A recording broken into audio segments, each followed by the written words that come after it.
एकत्र भावना की चर्चा करेंगे।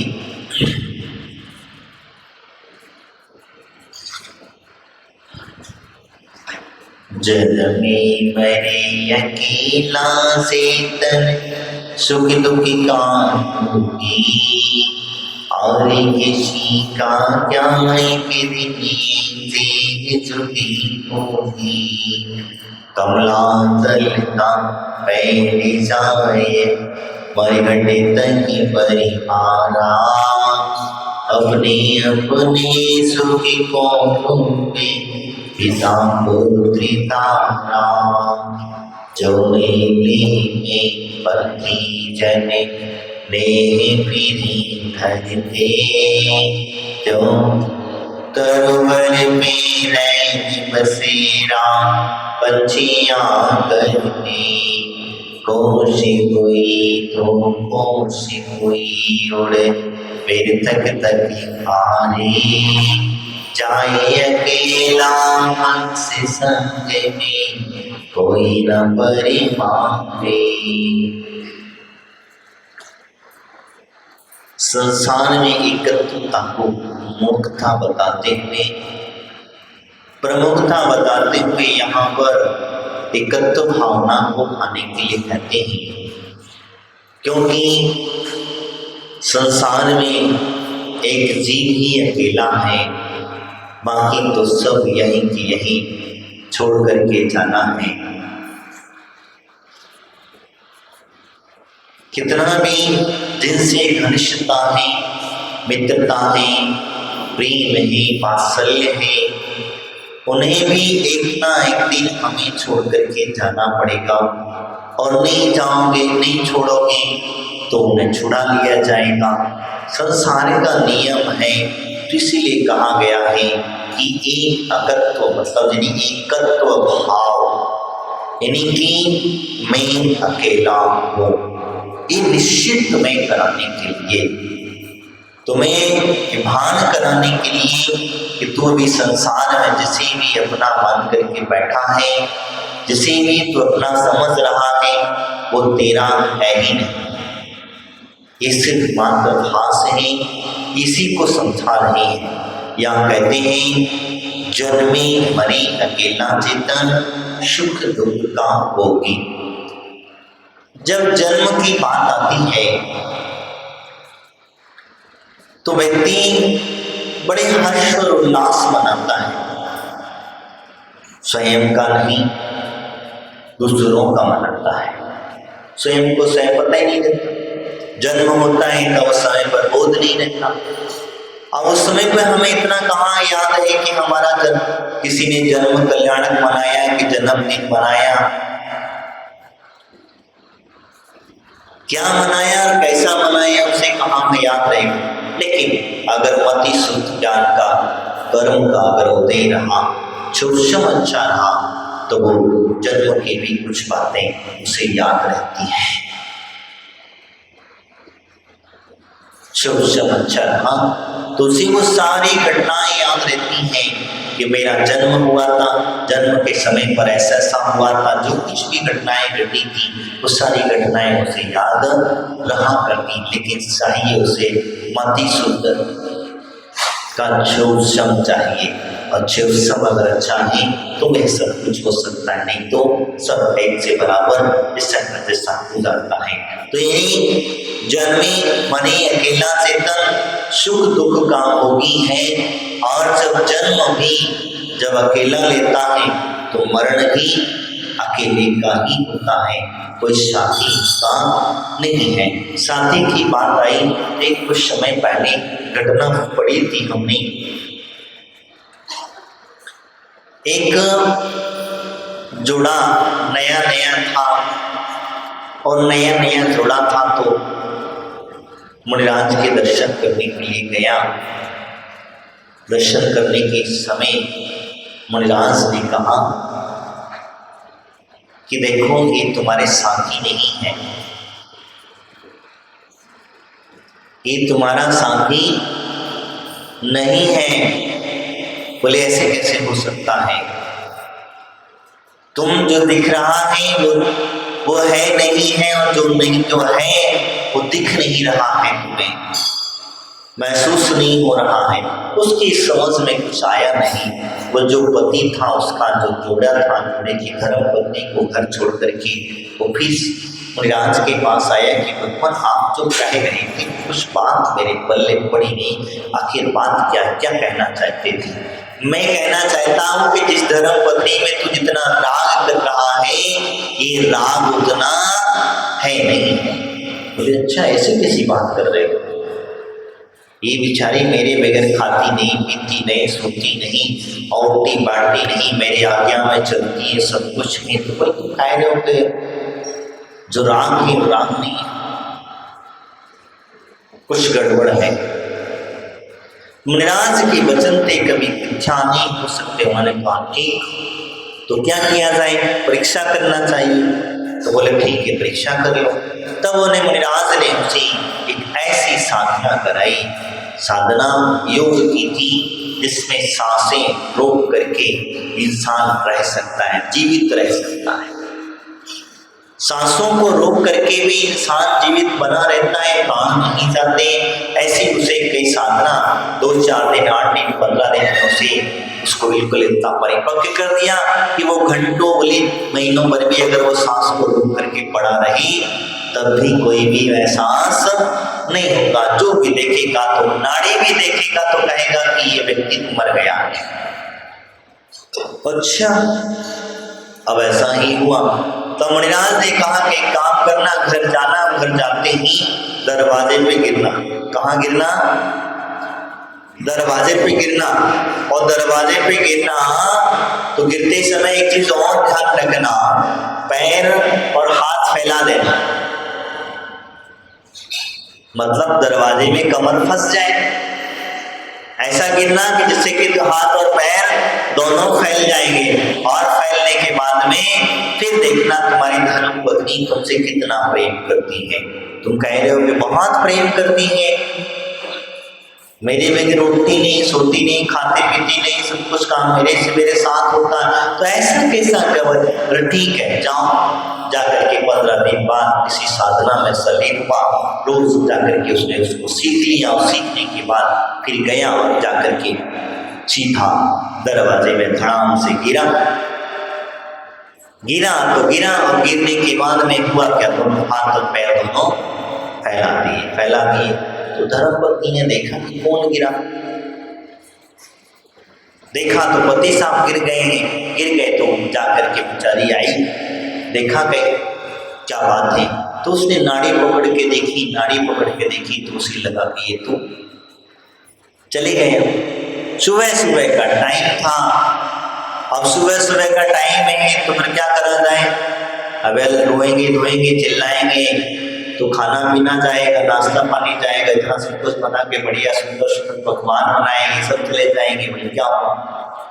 तो एक काम करो, पहले खा पी लेते आराम से, पड़ेगा गए तो गए, इनका बचारो हुनस करने से। प्रेम बता रहा हूं मैं आपका, जिससे आप सबसे ज्यादा प्रेम करते हैं। तो बोले ठीक, खाना खाई आराम से बढ़िया, जो कुछ भी पकवान बने थे एक आदमी का ही बनाना, 2 आदमी थे घर में, तीसरा था ही नहीं। तो बस अब क्या करे, खाए पी आराम से वो सुखाने लगे नींद। बोले अगर रोएंगे तो फिर नींद भग जाएगी, हमारी नींद खराब हो जाएगा। तो बोले क्या करा जाए? बोले पहले सो लेते हैं, इसके बाद देखेंगे। बोले सो गए, बज गए 4। तब 4 बज गए तो उठते ही उसे चाय नाश्ता शाम के टाइम की फिर व्यवस्था। शाम को अगर वो शाम हो गई, अब शाम हो गई तो रात होने लगी तो बोले अभी अगर रोएंगे तो रात भर रोना पड़ेगा। बोले क्योंकि रात में तो इसका संस्कार होगा नहीं। ठीक, वही 1 दिन बीत गया, 2 दिन बीत गए। 2 दिन वो बेचारा नहीं पड़ा है, बिना खाए पिए मृतक की तरह पड़ा है, और ये आराम से मस्त खा पी करके मौज मस्ती से रह रहे हैं, उठ रहे बैठ रहे। दूसरे दिन हो गया, क्या हुआ, बात क्या है? पड़ोसियों ने सोचा कि आखिर बात क्या है कि आवाज नहीं आ रही, अंदर से कोई कुछ बोल ही नहीं रहा है। दरवाजा बंद है, कोई बाहर नहीं निकला, ना अंदर जा रहा ना कोई बाहर। बात कुछ गड़बड़ है, उन्होंने मोहल्ले वालों को इकट्ठा किया। इकट्ठा करने के बाद में दरवाजा खोलने बजाया गया। अब दरवाजा ना बस खुला जाए तो उस दरवाजा उसे क्या करती थी बेचारी, बढ़िया कान में हेडफोन लगा के सोई पड़ी होती, तो कहां से दरवाजे की आवाज आने वाली है।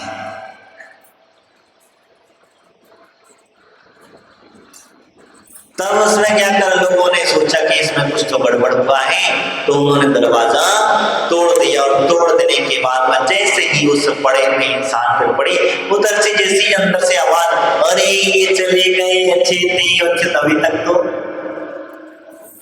2 दिन तक कोई आवाज नहीं थी। और 2 दिन के बाद में जैसे ही लोग दिखे, और लोग दिखने के बाद में तो फिर जोर जोर से दहाड़ चालू हो गई। और दहाड़ के साथ में तो फिर पूरा रोना धोना और जिस प्रकार से अपना अपना गाना गाना चालू कर दिया। अब हमारा कौन लालन पालन करेगा, हमको कौन देखेगा, कैसे व्यवस्था बनेगी, आधे आधे आधे आधे रोना धोना चालू हो गया। 2 दिन तक पड़ी पड़ी उसके हाथ पैर पूरे के पूरे क्या हो गया, अकड़ गए। अब अकड़ गए तो क्या करें, लोगों ने सोचा क्या कि भाई अब क्या करा जाए, दरवाजा काट दो, दरवाजा तोड़ दो कम से कम, तभी तो ये बॉडी निकलेगी। कैसे निकलेगी, तो अंदर से रोते रोते आवाज आती है कि अरे दरवाजा क्यों काटती हो, दरवाजा कौन बनवाएगा, कहां से पैसा आएगा, एक काम करो इनके हाथ पैर ही तो काट दो, शमशान में जलाना तो है ही, सीधे जला, कैसे निकाल, दरवाजा क्यों तोड़ते हो। बता, जिस आदमी से इतना प्रेम करते उसी के हाथ पैर कटवा रहे हो।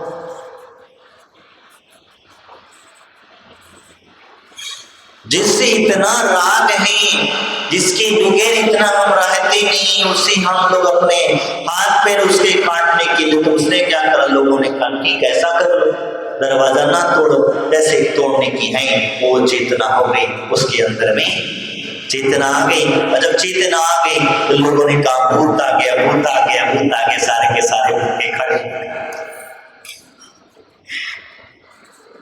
मरा हुआ इंसान जिंदा हो गया, लेकिन भूत आ गया, भूत हो गया, ऐसा भूत आ गया, ऐसे भूत घुस गया, अरे सारी बातें घटना घटी। फिर जाकर की उसने कहा मैं भूत भूत कुछ नहीं, मैं जो हूँ वही, मैं तो मेरी धर्म पत्नी की परीक्षा कर रहा था कि इसे कितना मुझसे प्रेम है, कितना इसे राग है। मेरे गुरु ने मुझसे कहा था कि इसके तेरे प्रति राग नहीं है, ये दिखावा है। आज वास्तविकता में चेहरा सामने आ गया है, और चेहरा जब सामने आ गया है तो फिर उस समय पर कहता है अब काम चलते हैं गुरु जी के पास से जाकर के दीक्षा ले लिए। कहने का तात्पर्य मेरा वही है कि हम जिस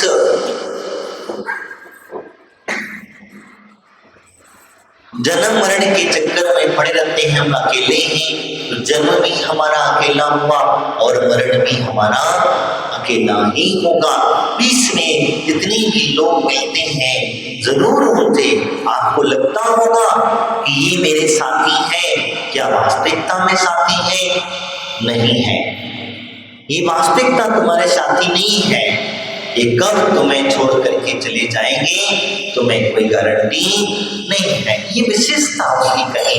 आगे उन्होंने कहा सुख दुख का भोगी जो है, जो सुख और दुख है, सुख आएगा तभी स्वयं भोगेगा और दुख आएगा तभी स्वयं ही भोगी बनेगा, कोई दूसरा नहीं। अगर आपकी पैर में, कमर में, सिर में, पेट में कहीं भी दर्द हो रहा है, तो दर्द पीड़ा हो रही है, तो क्या आप अपने बेटे से कहो कि मेरी पीड़ा तुम ग्रहण कर लो? क्यों भैया, तुमने बेचारे को इतना 9 महीने तक पेट में रखा, 9 महीने तक इतना पेट में रखा, इतनी पीड़ा सही, क्या वो तुम्हारी इतनी सी पीड़ा नहीं सहन कर सकता? कर सकता है कि नहीं कर सकता? नहीं कर सकता। तो फिर तुमने 9 महीने तक पीड़ा व्यर्थ में सही, व्यर्थ में ही आप पीड़ित रहे उसके लिए, और व्यर्थ में ही आपने इतनी सारा पैसा खर्च करके उसे पढ़ा लिखा करके डॉक्टर बनाया, क्यों बनाया? तो यही कारण होता है। तो जो सुख और दुख है ये दोनों के दोनों अपन को स्वयं का ही स्वयं को भोगना पड़ता है। पूर्व में जो कर्म किया था सुख दुख का, वही सुख दुख आज हमें प्राप्त हो रहा है, और आज हम जो करेंगे वो कल हमें प्राप्त होगा। कल हमें वह कर्म अवश्य उदय में आएगा और प्राप्त होगा। इसीलिए हमें कर्म बांधते समय ये विचार करना चाहिए कि हम क्या बांध रहे हैं और क्या नहीं, हम किससे क्या कह रहे हैं क्या नहीं, क्या भोग रहे हैं क्या नहीं, क्या जिसमें हमारा राग लगा हुआ है वह हमें विचार करना चाहिए। ये सारी बातें हैं यहाँ पर समझना चाहिए। तो सुख दुख का भोगी स्वयं है, सुख भी तुम्हारा है और दुख भी तुम्हारा है, ना तुम्हारा कोई साथी है। इसी प्रकार से उन्होंने कहा। आगे वो कहते हैं और किसी का क्या एक दिन ये देह जुदी होगी। वास्तविकता में हम जिस सुख दुख की व्यवस्था को समझते हैं उस समय पर वो कह रहे हैं कि जब तुमने इस मनुष्य पर्याय को प्राप्त किया है तो मनुष्य पर्याय में भी इस शरीर को भी आपको छोड़ना पड़ेगा। इस शरीर को भी आपको छोड़ना पड़ेगा और ये शरीर भी छोड़ करके जाएगा, जुदा होगा, और फिर आपने जो जैसा कर्म किया होगा आगे जाकर के दूसरी पर्याय को प्राप्त होंगे। तो जब जुदा होना ही वाली है तो इससे क्यों ना हम अच्छे कर्म कर ले, जिससे कि आगे चले समय में हमें अच्छी देह प्राप्त हो। और अच्छी देह प्राप्त होने का मतलब आप भगवान की भक्ति आदि के माध्यम से, प्रभु की आराधना के माध्यम से उस वहां पर हमें मिलता रहे तो फिर बात मिलता है, नहीं तो क्या, जो तो देह तो आप भी प्राप्त किए हैं और साधारण मनुष्य होता है, गरीब होता है, नीची जाति में जन्म लेने वाला व्यक्ति होता है, वह भी मनुष्य पर्याय को प्राप्त हुआ है। वह अपने शरीर के लिए जीता है, शरीर के लिए सारी व्यवस्था बनाता है, शरीर को ही लालन पोषण करता है, क्योंकि उसे ज्ञान ही नहीं है इसके अंदर भी और कोई भी है। वो तो शरीर को ही सब कुछ मान करके बैठ गया है, इसलिए वो शरीर की व्यवस्था बनाता है। और अगर आपको पता चल चुका है कि इसके अंदर में और कोई है तो उसकी व्यवस्था बना लेना, व्यवस्था बना लेना, उसके लिए मार्ग पूछ लेना, उसके लिए मोक्ष चाहने के अगले भोग में आने वाले भवों में उसे अच्छी पर्याय प्राप्त हो, अच्छा शरीर प्राप्त हो, इसके ऐसा कार्य कर लेना जिससे कि वह आपकी बार बार जुदा होने से बच जाओ, बार बार मिलन होना और बार बार जुदा होने से बच जाओ।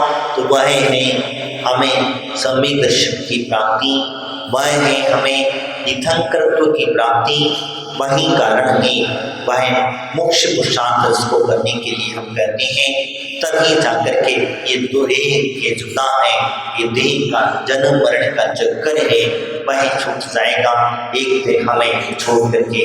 आगे कहते हैं कमला चलना पेंड जाए मरघट तक परिवारा, कमला चल तक ना पेंट जाए मरघट तक परिवारा, यानी कि जो धर्म पत्नी है, धर्म पत्नी कहाँ तक जाती? नहीं जाती, मरघट तक जाती नहीं। धर्म पत्नी कहाँ तक जाती? दरवाजे तक। आजकल तो भले ही जाने लगी है, मरघट पर पहुंच गई है, व्यवस्थाएं अलग बन गई हैं, लेकिन वास्तविकता तो स्थिति तो यही है कि वो अपने दरवाजे के बाहर नहीं जाती। स्त्री जो होती हैं वह मात्र जो है अपने दरवाजे तक जाते हैं और मरघट तक जाते हैं तो अपने परिवार वाले कौन जाते हैं? परिवार के जो लोग हैं वो जाकर के मरघट तक चले जाते हैं। क्यों जाते हैं मरघट तक? मरघट तक क्यों जाते हैं? कहीं ऐसा ना, कहीं आपको डर तो नहीं लगता है कि वापस ना आ जाए?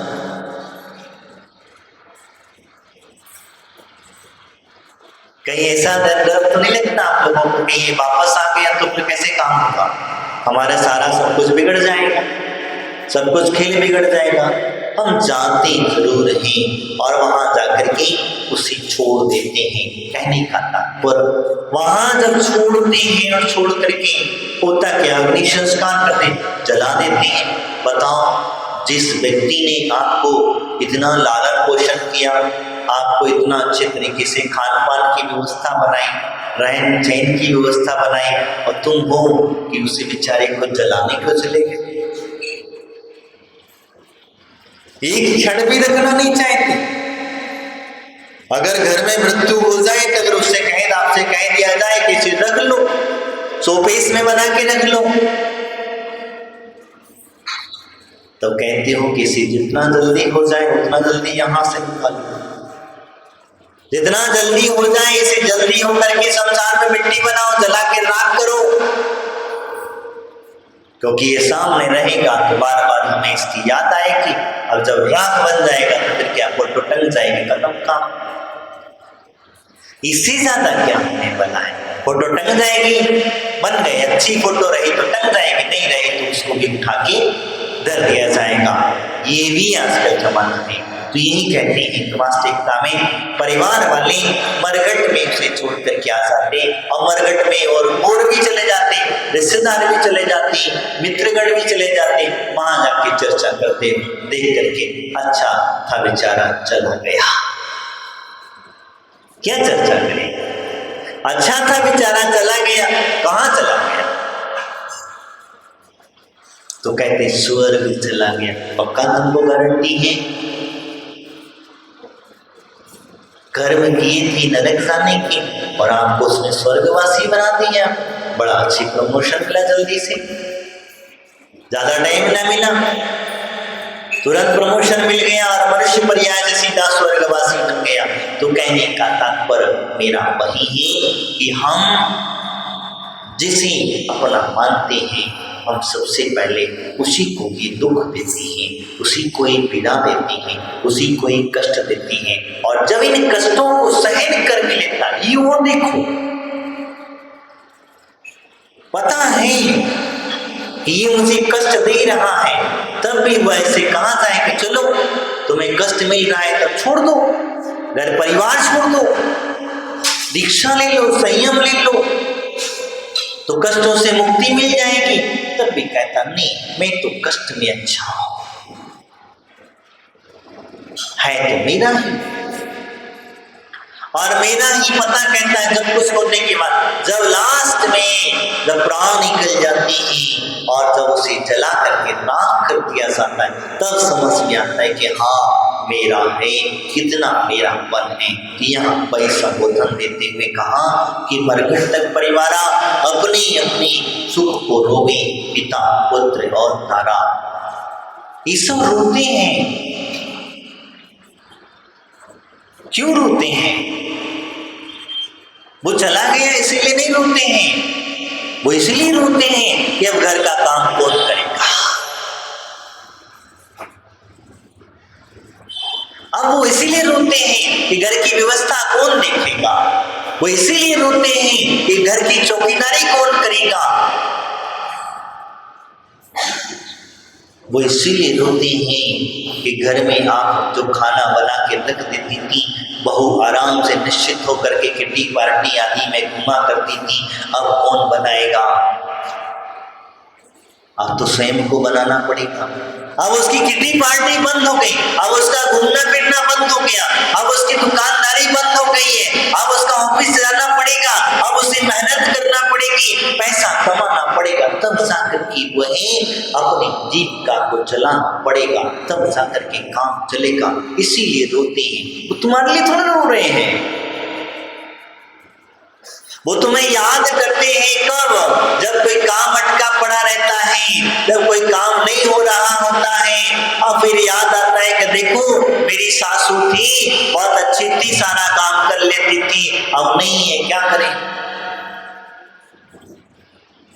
अब खुद को करना, पता नहीं कौन सा सामान कहाँ रख के चलेगी। तो तुमने पूछा कभी?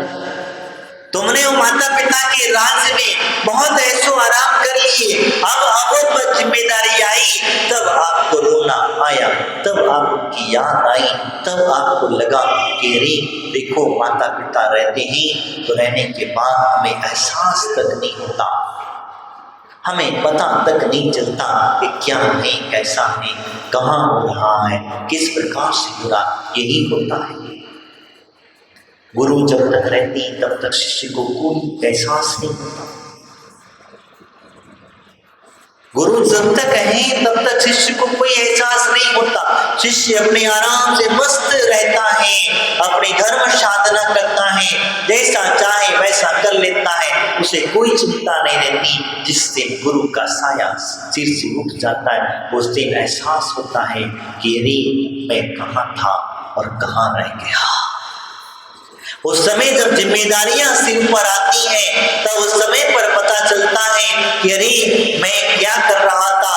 और गुरु जी थे तब तक कोई चिंता नहीं थी कि किसी चीज की किससे चिंता थी।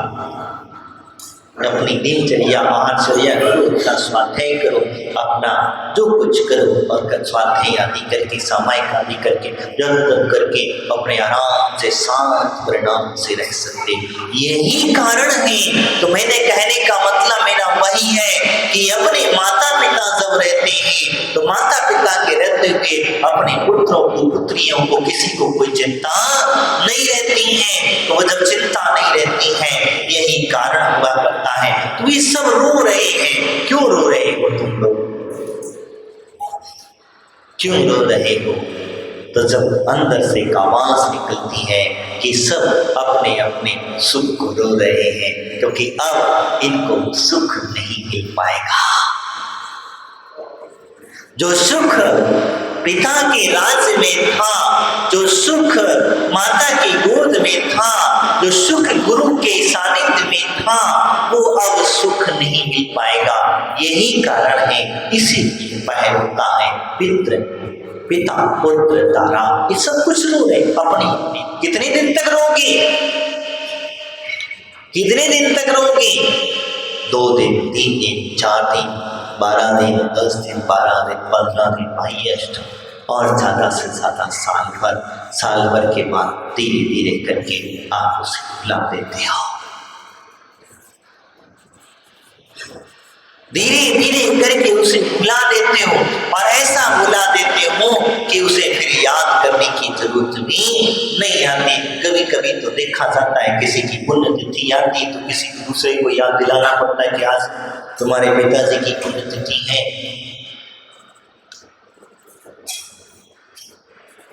तो ऐसा भी हो जाता है।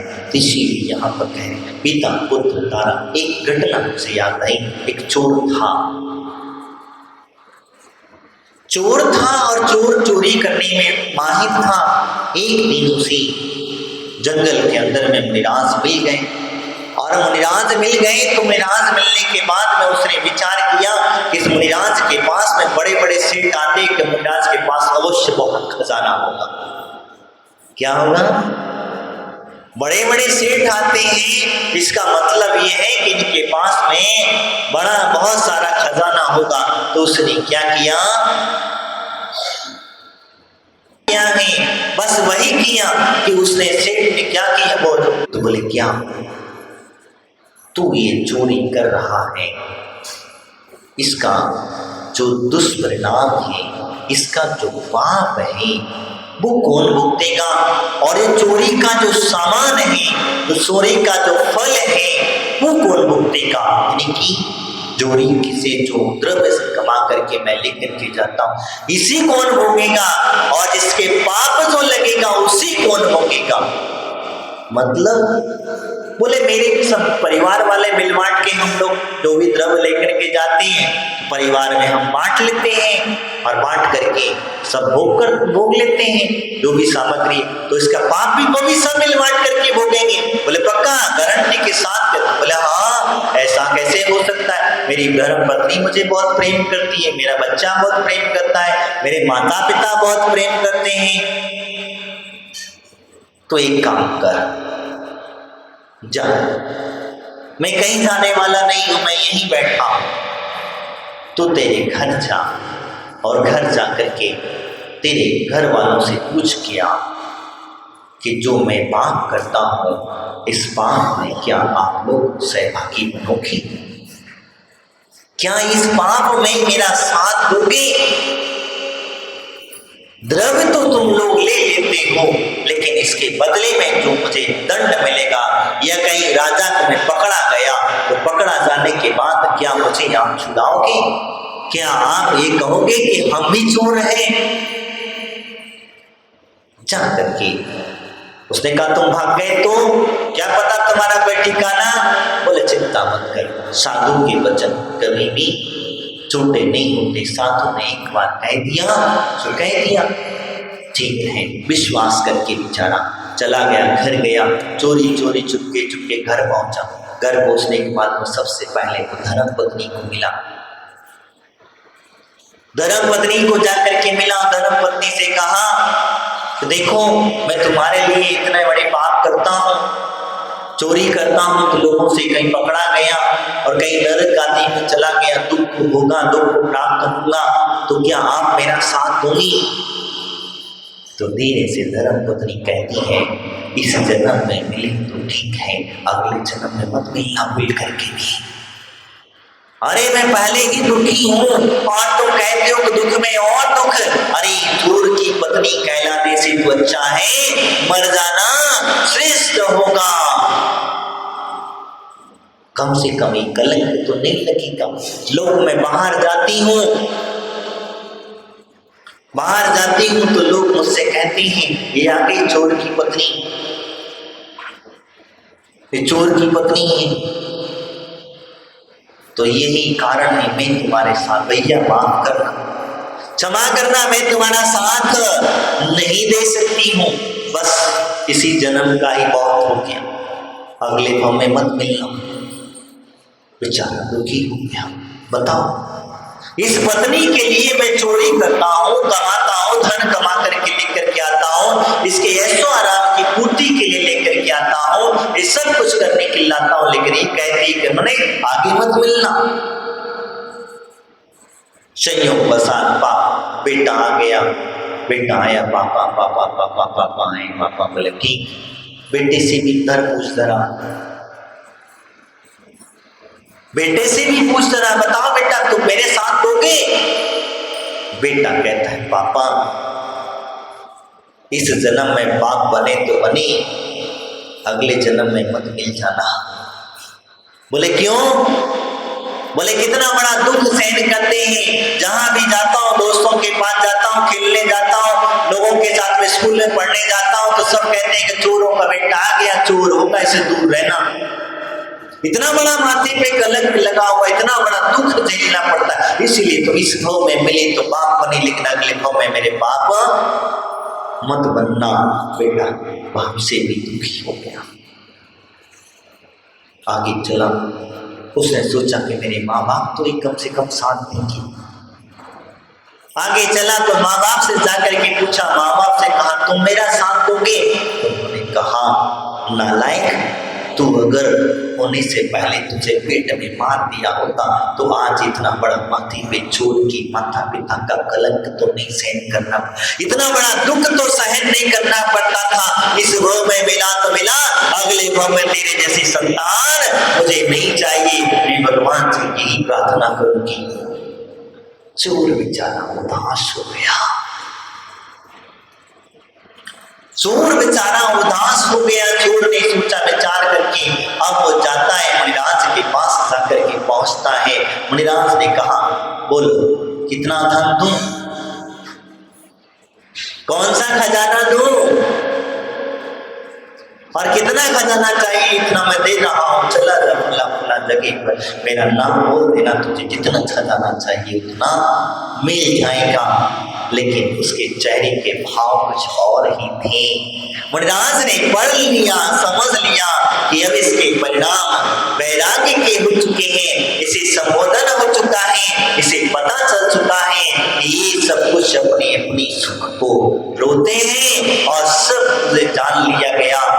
समझ लिया कि ये कोई मेरा सगा साथी नहीं है, मैं जो कुछ भी कर रहा हूँ इसके परिणाम मुझे ही भुगतना पड़ेगा, मेरे को ही सुख दुख से सहन करना पड़ेगा।